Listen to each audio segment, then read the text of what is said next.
hosting Youth Night Live, and we are deciding to take a little bit of a more relaxed approach these coming weeks. So last week, as you guys know, was Father's Day, so I got the privilege of spending some time with my dad, and I just want to share a couple gems of what his humor is, and that's basically all Dad's humor.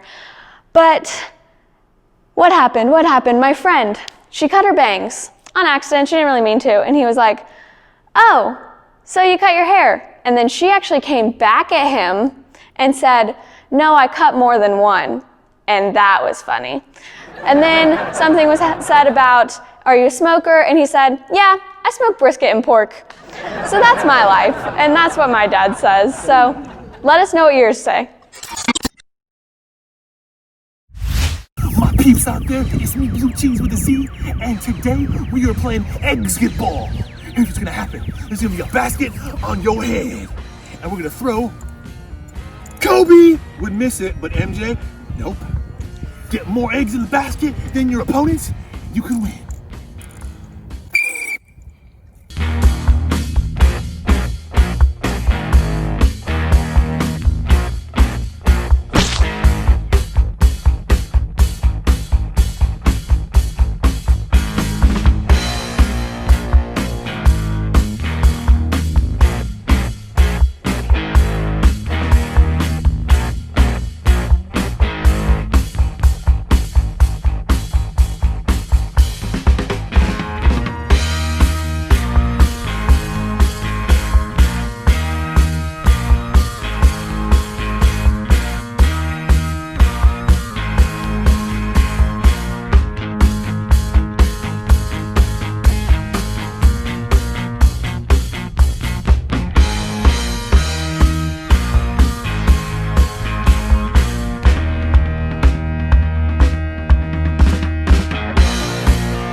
Nope.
The building isn't big enough. that next year, Motion 20, it's gonna happen, first of all. No building's gonna stop it. Can't you see it? Motion has never been about a conference. It's never been about lights or smoke, bands, speakers, or buildings. It's always been about one thing. A generation empowered by Jesus, putting their faith into motion. We knew that Motion 2020 was going to be special, that God was speaking. The building wasn't big enough. There was more. What we know now is this: Motion was never meant to be in one building or even 3 buildings. This year, for the first time ever, an entirely new experience. We're bringing Motion 2020 straight to you. Virtual, yet together. We're moving from the arena to your living room, to your church, your city, your phone, your computer, your friends, to your world.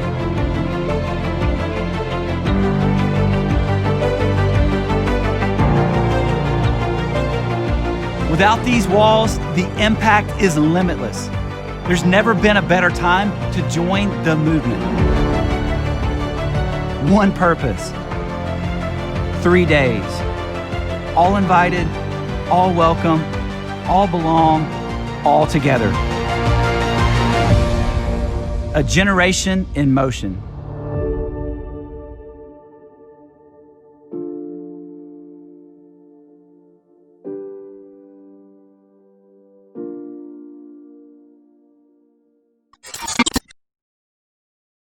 Hey guys, I'm here with Justin, and I actually have a few questions for you.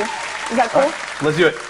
Okay, so first one is, what's one thing you've had to learn or study at school that makes you ask, what's the point?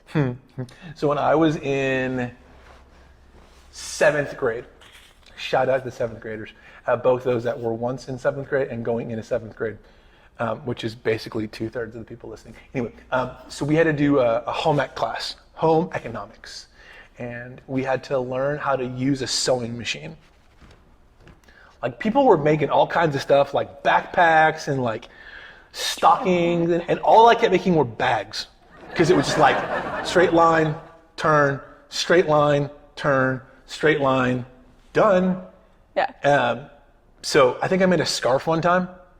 Straight line, turn, straight line, turn, straight line, done. So yeah, I definitely thought, what's the point? No pun intended. Are you wearing it right now? Is that your scarf? No, this is actually because I'm a forgetful person, and sometimes I don't bring a mask when I go to stores. So I actually could do this.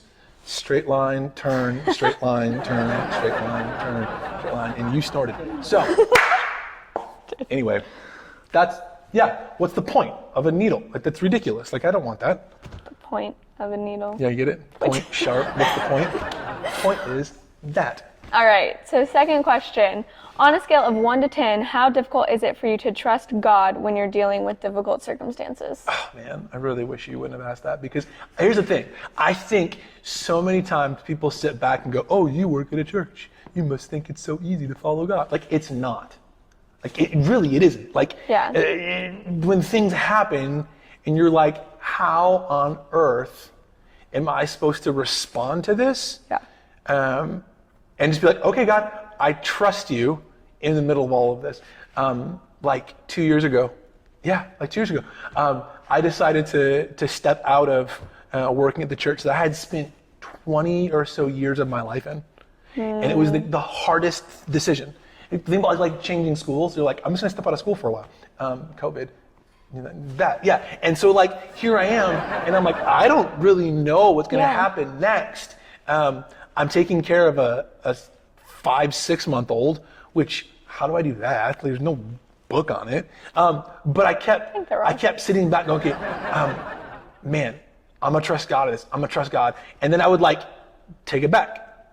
And like, oh wait, don't do this. Yeah. Then I'm gonna trust God. I'm gonna trust God. Take it back. So if I'm honest, in really, really hard situations, 7.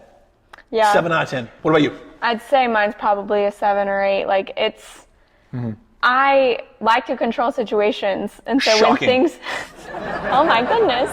But yeah, 8 If you don't know me, now you do. So when things are happening and I can't control them, it's hard for me to just let go and trust people, let alone just like, all right, God. Right? Because like, sometimes you experience people and it's like, well, I mean, they let me down. Yeah. So I'm gonna sadly, trust that that's people are gonna let me something down. all of us are growing through, for sure.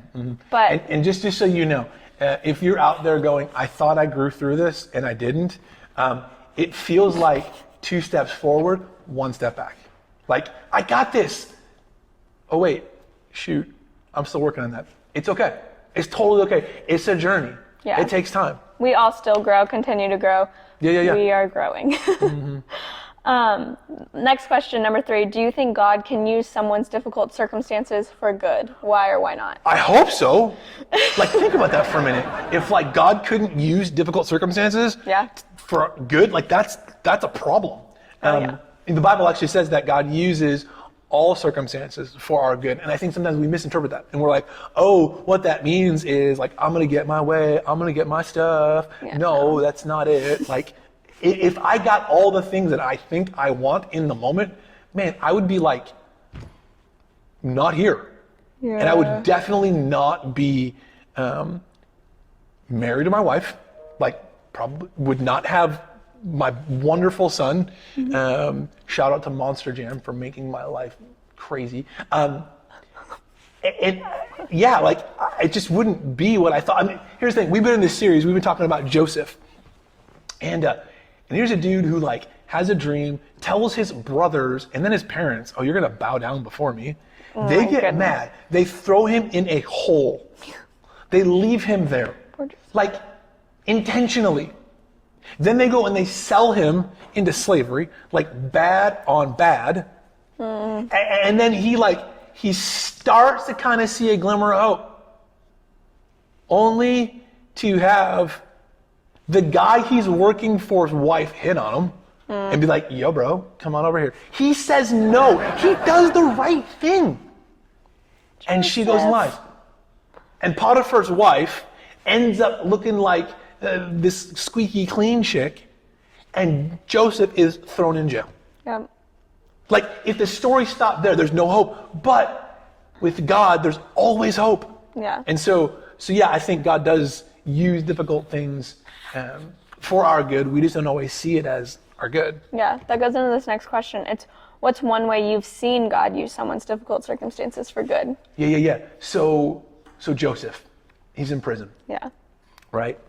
I would imagine that if I'm sitting in prison, I'm probably thinking the last thing I want to do is make friends with anybody, because like then it feels like home. No, I don't want to do that. But here he is, and he makes friends. Like, he and this dude become buddies. And then he interprets a dream for this guy, which, that's cool. And then says, when you get out, remember me. Tell someone my story. And the dude's like, I got you.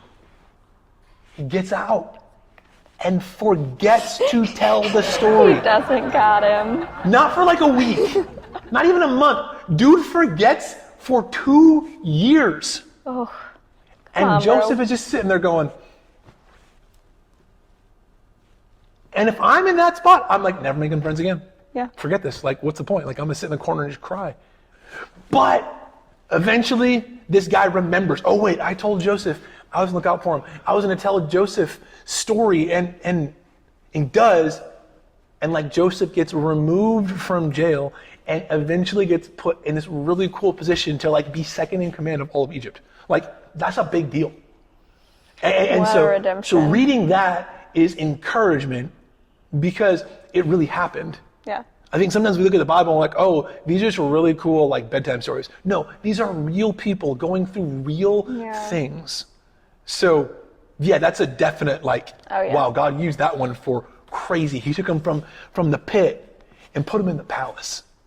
What? Tweet that. Sure.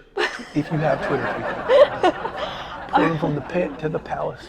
From this last one, it's this week, what's one way we can trust God even if you don't understand the circumstances we're in or what he may be doing in the middle of it?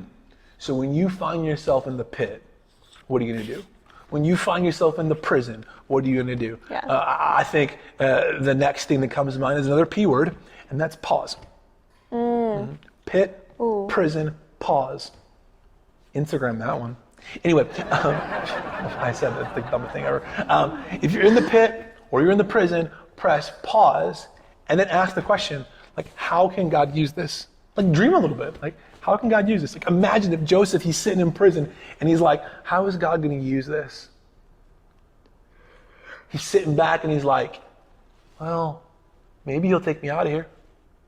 I can't imagine he ever would have dreamed, oh, I'm going to be like put in second in command of all of Egypt. No. But God goes and blows his mind. Oh, yeah. So when you're in that like pit, in that prison that's dark, it's damp, it's not a place you want to be, dream a little bit. Like, what can God do? So let's get practical for a minute.